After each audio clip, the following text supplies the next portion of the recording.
Em 2010 eu estava começando a minha jornada, assim, né? Era o meu segundo ano de pré-vestibular e eu estava estudando bacana, cara. Eu estava estudando bacana e em 2009 não tinha caído nenhuma questão de eletricidade, de eletrostática, propriamente dito.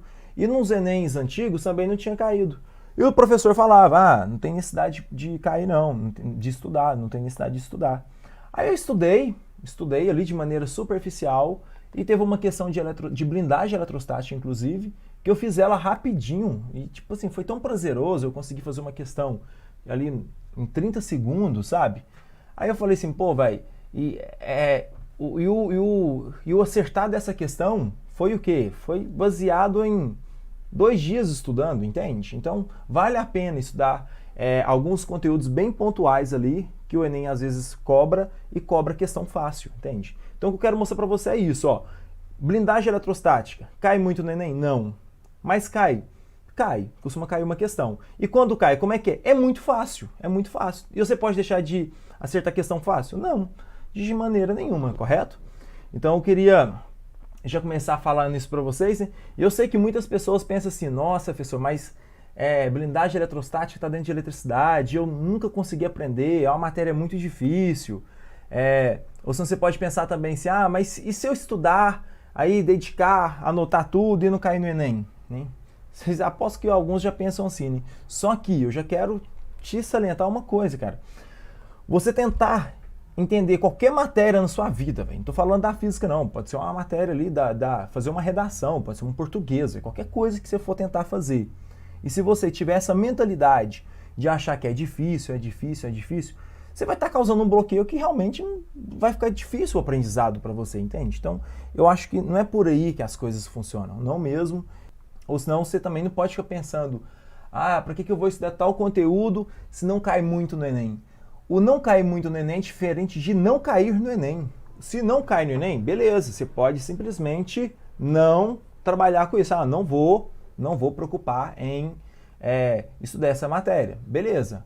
Agora, se cai pouco e você pretende passar, né, num curso concorrido, você não tem outra opção. Então, fica essa dica aí também, tá bom? Então, o que eu posso falar é estude a matéria com sede ali de conhecimento, tenta ver a aplicação, tenta ver o contexto histórico, que tende a ser bem prazeroso, e é o que eu vou mostrar para você agora aqui. Vamos começar aí falando de blindagem eletrostática e rigidez dielétrica.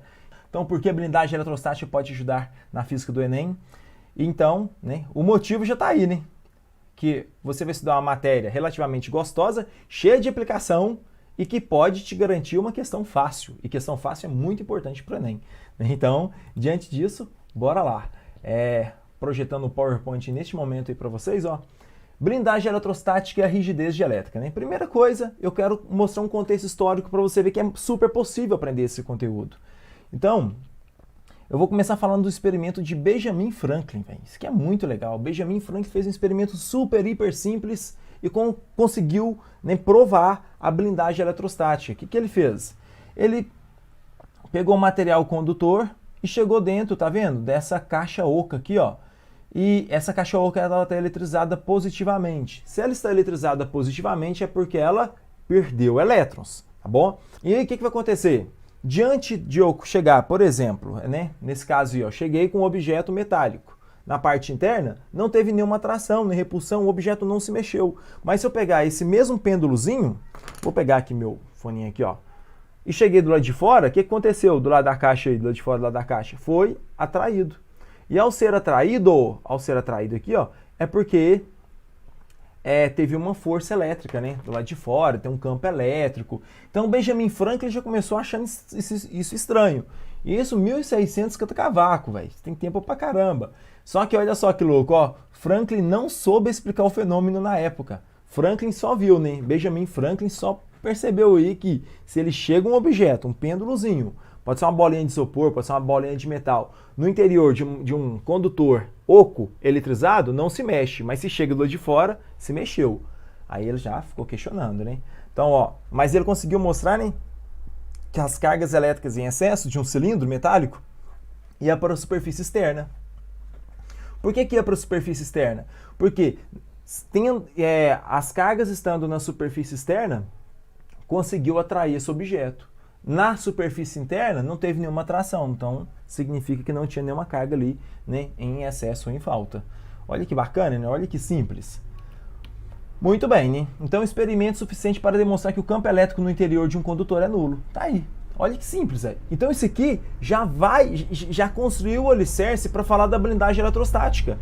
Aqui eu vou te explicar essa matéria rapidinho. Então, de maneira muito rápida, você vai sair daqui hoje entendendo de fato o que é blindagem eletrostática e fazendo uma questão do Enem que eu fiz em 2010, tá bom? Então, ó, blindagem eletrostática, né? Então eu vou falar da gaiola de Faraday aí. Michael Faraday é um cara muito louco, velho. Michael Faraday é um cara de outro planeta. Ele entrou na alta, velho, numa gaiola, ele percebendo esses fenômenos que Benjamin Franklin também tinha percebido, né? Olha só, voltando aí, ó, chegava com um pêndulo no interior, nenhuma atração. Chegava do lado de fora, tinha uma atração. No interior, nenhuma atração. Chegava do lado de fora, tinha uma atração. Uai, tem alguma coisa estranha aí, ué.